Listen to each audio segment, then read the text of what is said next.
Date of birth आपका 24 नवंबर है 1986। जी sir. 1986 में देश की शिक्षा नीति बनी। जी सर। 1986 में बिसु का आया। 86 की शिक्षा नीति और इससे पहले की शिक्षा नीति में क्या फ़र्क है? सर एग्जैक्टली तो मैं नहीं बता पाऊँगा सर, लेकिन उसमें बेसिकली प्राइमरी जो एजुकेशन थी उस पर फोकस किया गया था, उस पर एम्फेसिस किया गया था। बीडीएस आपने कर रखा है। जी सर। अब प्रशासन में क्या आएगा? इसका कोई यूज ही नहीं है बीडीएस का। तो नहीं सर, यूज़ ले वो आप तो इसका फ़ायदा उठा रहे हैं कि ग्रेजुएशन आपकी हो गई है, क्योंकि आप आरएस का एग्ज़ाम दे सकते हैं, उसी के तहत आप एग्ज़ाम दे रहे हैं। नहीं सर, बीडीएस करने के बाद, बीडीएस करने के साथ ही मुझे काफ़ी सारी चीज़ों का मतलब मुझे फ़ायदा हुआ है, जैसे कि टीम वर्क और डेंटिस्ट्री में अंदर मैंने बहुत सारी चीज़ें सीखी है, जैसे कि एथिक्स जो है वो डेंटिस्ट्री का या अपन मेडिकल या हेल्थ कोई भी सेक्टर का सबसे इम्पॉर्टेंट पार्ट होता है, तो वो एथिकल ट्रीटमेंट है वो मैंने सीखा है बीडीएस से। लीडरशिप की एक क्वालिटी डेवलप होती है वो मैंने सीखी है उसमें, और मैं हमेशा लर्न करने की कोशिश करता हूँ, तो कुछ चीज़ें सीखने के लिए मुझे हमेशा प्रेरणा मिलती है। आपने अपनी हॉबी में लिखा डिबेटिंग। जी सर। वाद विवाद करते हैं खुद आप? जी सर, मैं जब स्कूल टाइम में, कॉलेज टाइम में मैंने काफ़ी किया है पार्टिसिपेशन। राष्ट्रगीत थोपा नहीं जाना चाहिए, जी सर। इसके पक्ष में 4 तर्क दीजिए।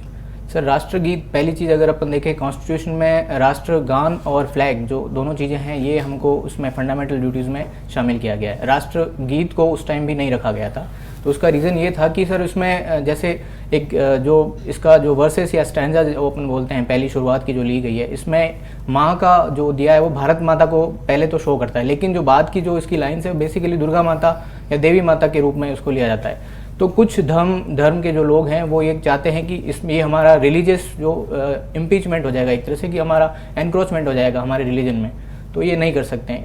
इस संदर्भ में ये कहा जा सकता है।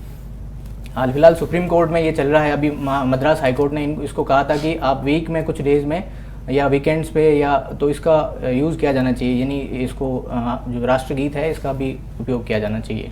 प्रशासक आप हैं, बनेंगे, आपको इम्प्लीमेंट करना है। हमको एक ऐसा प्रशासक नहीं चाहिए जो डिबेट करता हो।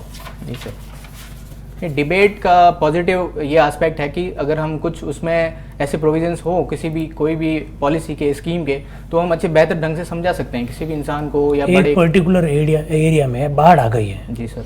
बाढ़ की वजह से लोगों को नुकसान पहुंच रहा है, साथ ही साथ पेड़ पौधे सब वगैरह गिर रहे हैं।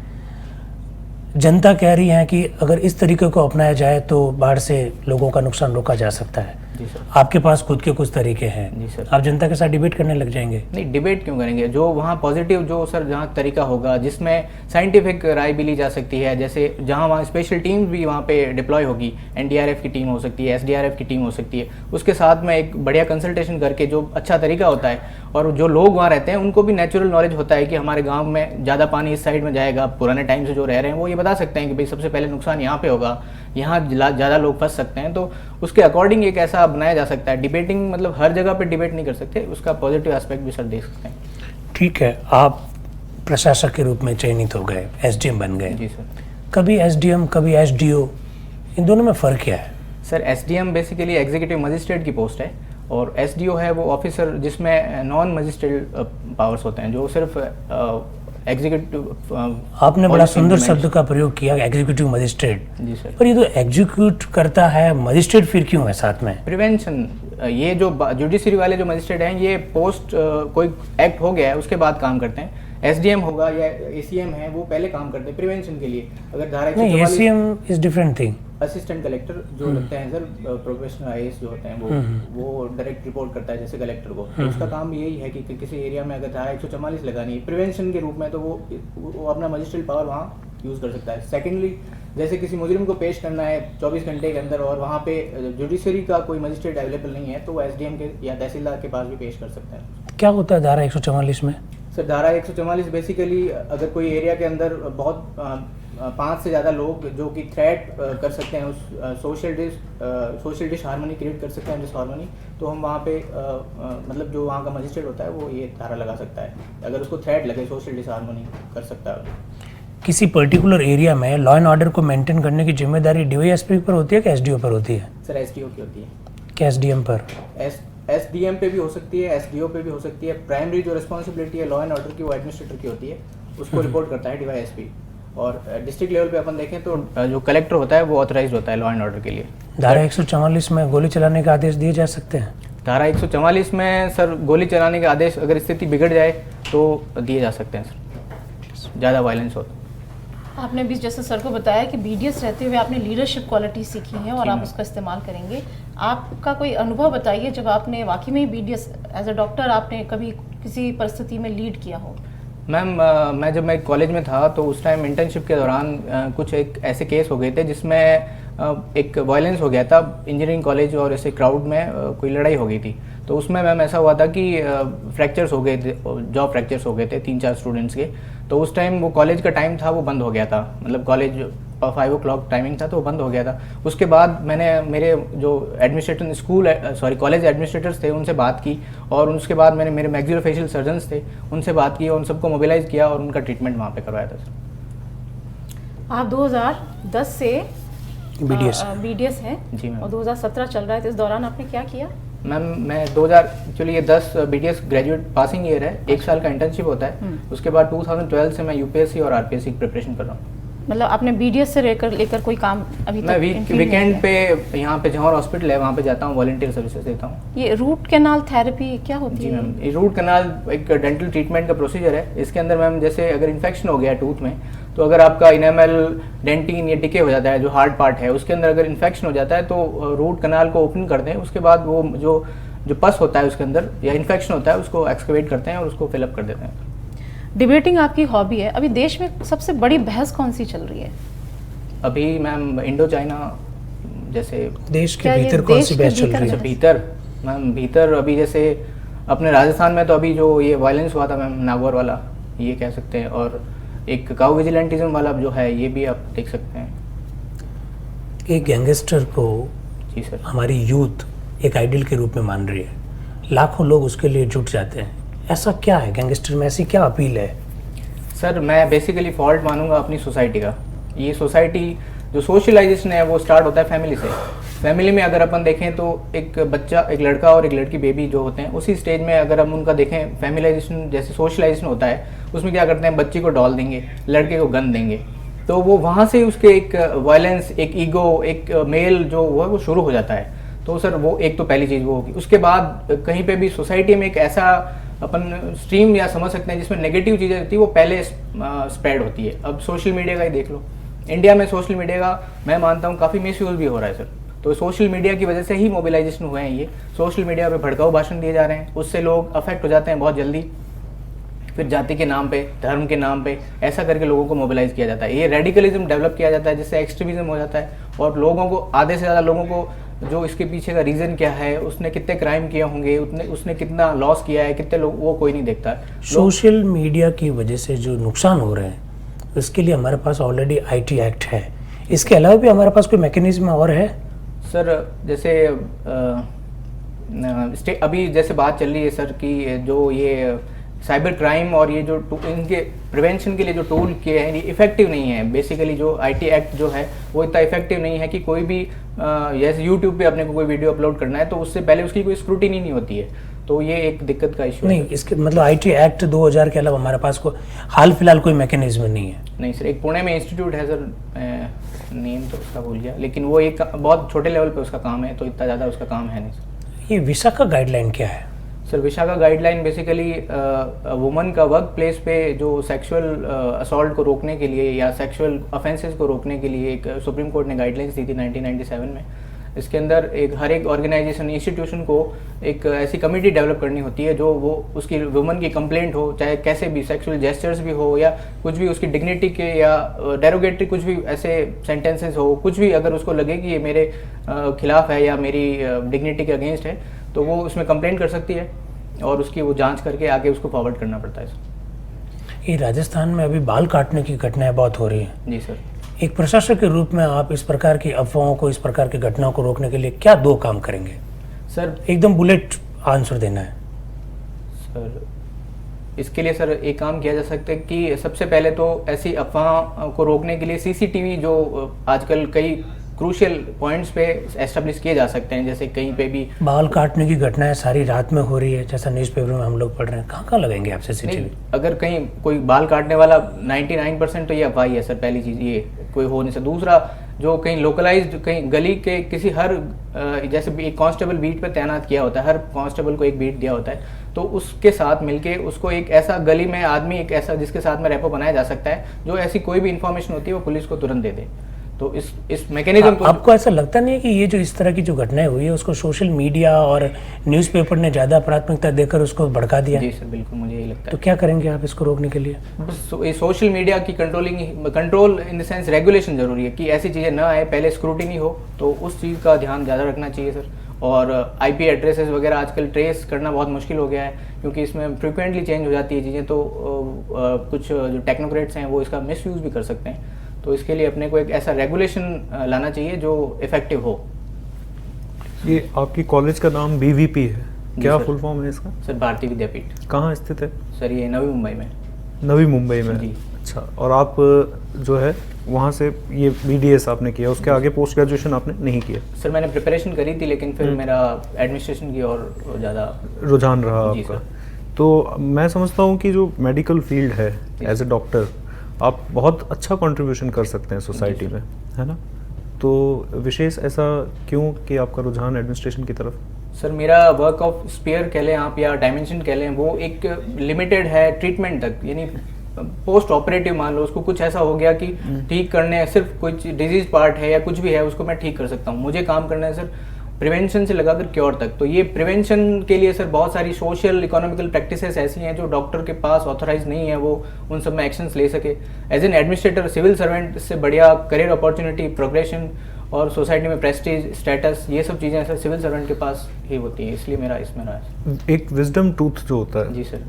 वो क्या होता है, वाकई होता है क्या wisdom tooth? Sir wisdom tooth misnomer कह सकते हो इसको। ये क्या है कि मेडिकल में क्या, इसके बारे में क्या है? सर मेडिकल में यही है कि एक लेट एज में आता है ये, तो इसके लिए क्या होता है कि 17, 18, 19, कई बार 21 ईयर्स तक लोगों के नहीं आता है। उसका रीज़न बेसिकली जॉ का छोटा होना है। साइंटिफिक रीज़न ये है कि जॉ में जगह ही नहीं होती प्लेस की वो बाहर आ सके। तो अपने यहाँ पे लोकल जो कहते हैं कि इसकी अकल की दाढ़ नहीं आई, इसमें अभी अकल नहीं आई, तो ये एक साइंटिफिकली इसकी कोई रेलेवेंस नहीं है सर। इस ये एक क्या वेस्टिजियल ऑर्गन है या इसकी मतलब वेस्टिजियल नहीं, पार्ट है या vestigial नहीं जरूरत सर, है? ये बिल्कुल जिसमें ऑक्लूजन होता है उसका इंपॉर्टेंट पार्ट है सर। किस चीज में? ऑक्लूजन जो बाइट होती है, हाँ, कंप्लीट डेंटेशन जो है उसका एक इंपॉर्टेंट पार्ट है। फॉर्मूला आप बता सकते हैं क्या जी होता सर, है डेंटल 2 1 फॉर्मूला? 2 3 2 3 2 1 2 3 2 1 2 3 कौन कौन से होते हैं इसमें? सर इंसाइजर्स हैं, hmm, central incisor, lateral incisor, canine, 2 premolars and 3 molars.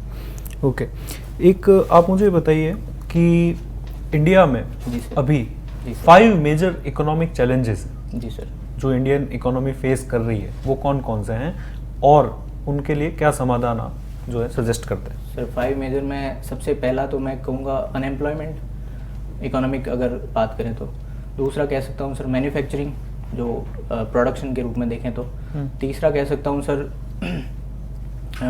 Agriculture का जो प्रोडक्ट है, जो एग्रो इंडस्ट्रीज है, उसका इतना डेवलपमेंट नहीं हो पाया है। और फोर्थ मैं ये कहूँगा सर कि यहाँ से जो अपना एक्सपोर्ट इंपोर्ट जो जिसको अपन फॉरेन ट्रेड कह सकते हैं, वो इंडिया के बैलेंस्ड, इंडिया के लिए फेवरेबल ट्रेड नहीं है। ठीक है सर। और एक कह सकता हूँ सर मैं पॉवर्टी। क्या समाधान है इन सब के?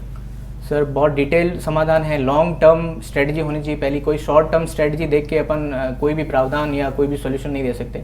जैसे कि अनएम्प्लॉयमेंट का एक जो अपन देख के चलें, अगर अनएम्प्लॉयमेंट की प्रॉब्लम को देखें तो अनएम्प्लॉयमेंट के लिए सर बहुत पॉलिसी शुरुआत करनी होगी, पॉलिसी ले। जब पॉलिसी बनती है उसी टाइम पॉलिसी को सिर्फ पॉपुलिस्ट मेजर्स न अपना के ऐसे बेनिफिट वेलफेयर इंडिया सबसे बड़ी, इंडिया चलो अनएम्प्लॉयमेंट वाली समस्या को हम देखते हैं, इंडिया जो है पॉपुलेशन वाइज सबसे बड़ा कंट्री और मार्केट भी सबसे बड़ा आज के दौर में, तो फिर भी अनएम्प्लॉयमेंट की यही प्रॉब्लम हो रही है? सर अनएम्प्लॉयमेंट में प्रॉब्लम क्योंकि लोग ज़्यादातर डिपेंडेंट है सर्विस सेक्टर पे। एग्रीकल्चर अपना इतना बेस्ट दे नहीं रहा है। अपनी एग्रीकल्चर इंडिया में एक तो सर मार्जिनल लैंड फार्मिंग से कितने परसेंटेज ऑफ पॉपुलेशन जो है एग्रीकल्चर में एम्प्लॉयड है? Sir employed more than 50%, around 55 to 60%। Okay. आपने विशाखा गाइडलाइन की भी बात करी, तो मान लीजिए कि आप प्रशासक बन चुके हैं और आपकी एक सबॉर्डिनेट महिला है। उनके कुछ पर्सनल हित हैं और कुछ काम है जो आपसे करवाना चाहती है, आप नहीं है राज़ी हो रहे हैं, जो थोड़ा इलीगल भी हो सकते हैं, तो वो आप पर सेक्सुअल असॉल्ट के आरोप लगाती है और इस वजह से आपके परिवार में भी तनाव, वहाँ तक भी मैसेज चले गए और आपकी छवि आपके ऑफिस में भी बहुत ख़राब हो गई है। आप कैसे डील करेंगे इस सिचुएशन को?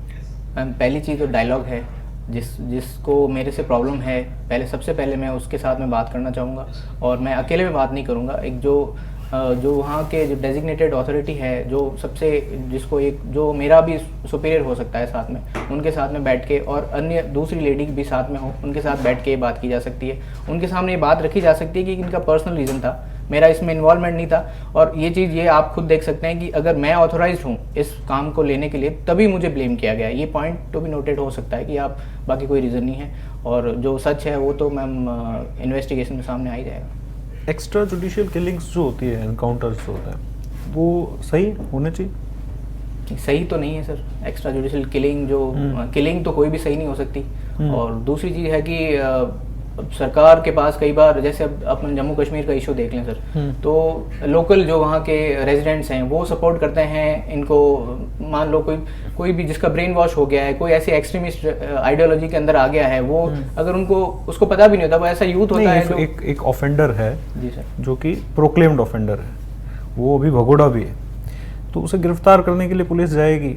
और जब ऐसी स्थिति बनती है कि गिरफ्तारी जो है शांतिपूर्वक तरीके से नहीं संभव है, तो ऐसी स्थिति में तो बंदूकें चलेगी।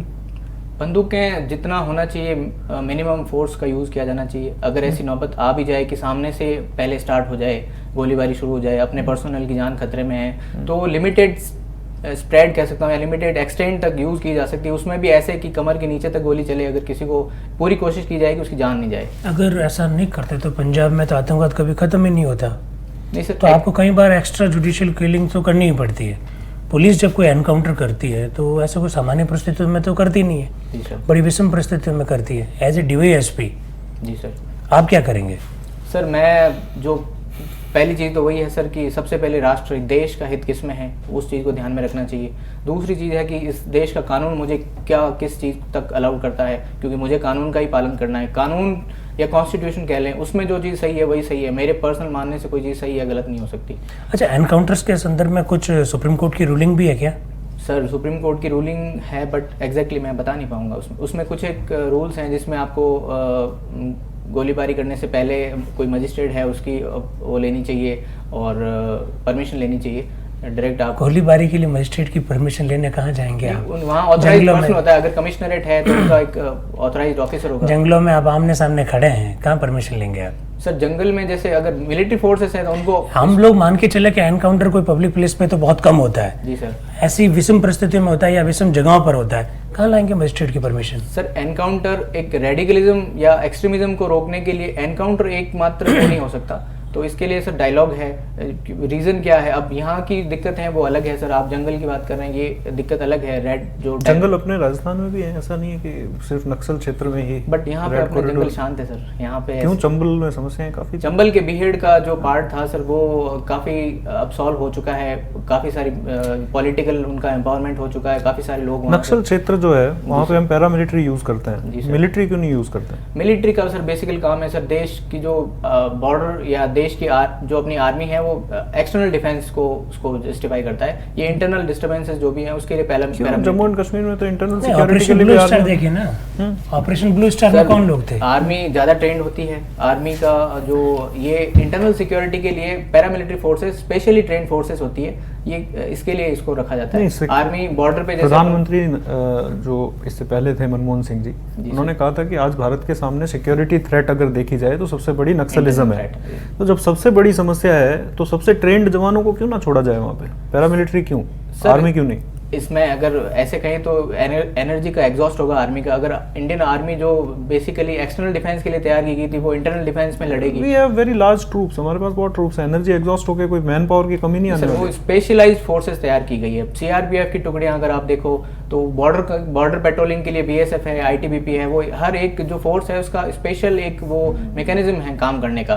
सीआरपीएफ की कोबरा फोर्स है, वो आर्मी से भी बेटर ट्रेंड है। जंगल आर्मी से बेटर ट्रेंड है आप जंगल में? जी सर, जहाँ तक मुझे आर्मी के जो ठीक है। ऑपरेशन ग्रीन हंट क्या है sir? Operation green Hunt sir exact मैं नहीं बता पाऊंगा, लेकिन नक्सलिज्म को कंट्रोल करने के लिए ये शुरू किया गया था सर। यह सच कोई ग्रीन हंट नाम का कोई ऑपरेशन है कि नहीं है? ग्रे ऑपरेशन ग्रे हंट ऐसा कुछ था सर। यह सलवा जुडम नाम सुना है सलवा आपने? जुदाम, yes, sir। क्या है ये? ये sir north east and eastern India में जो एक्सट्रीमिज्म स्प्रेड हो रहा था उसको रोकने के लिए प्लान बना था सर। किस अभी क्या particular पोजीशन है state इसकी? में? किस पर्टिकुलर स्टेट में हुआ मैम है? If I am not wrong Tripura में। अभी क्या स्थिति है सलवा जुडम की? अभी उन डायलॉग हो गया था उनके साथ, पॉलिटिकली पीस डेवलप हो गया था सर। तो एक आप डिबेटिंग करते तो ऑब्वियसली आप टीवी चैनल्स पे डिबेटिंग देखते भी होंगे। जी मैम, तो टाइम आजकल मिलता है तो देखता हूँ, कम टाइम मिलता है। चलिए फिर भी पेड न्यूज़ जो चैनल्स हैं तो ऑफ कोर्स वहाँ पे जो डिबेटिंग का जो डायरेक्शन होता है वो किसी प्रो पार्टी या एंटी पार्टी होता जी है। मैम। तो इस संदर्भ में कहीं डिबेटिंग की प्रासंगिकता रहती है? जी मैम, ये एक परसेप्शन मैनेजमेंट जिसको अपन कह सकते हैं, एक पब्लिक का जो व्यूअर्स हैं उनमें डिबेटिंग फॉल्स जिसमें कॉन्शियसनेस डेवलप कर देते हैं, देखने वाले के सामने 10 फैक्ट रख देते हैं तोड़ मरोड़ के, तो उसका एक अपने आप ही एक जिसको अपन कह सकते हैं प्रिजुडिस बन जाता है। तो वो एक काफ़ी डेमोक्रेसी के लिए देखने जाए तो बहुत नुकसानदायक है। ठीक, चलिए ठीक। Thank you. Thank you sir, thank you.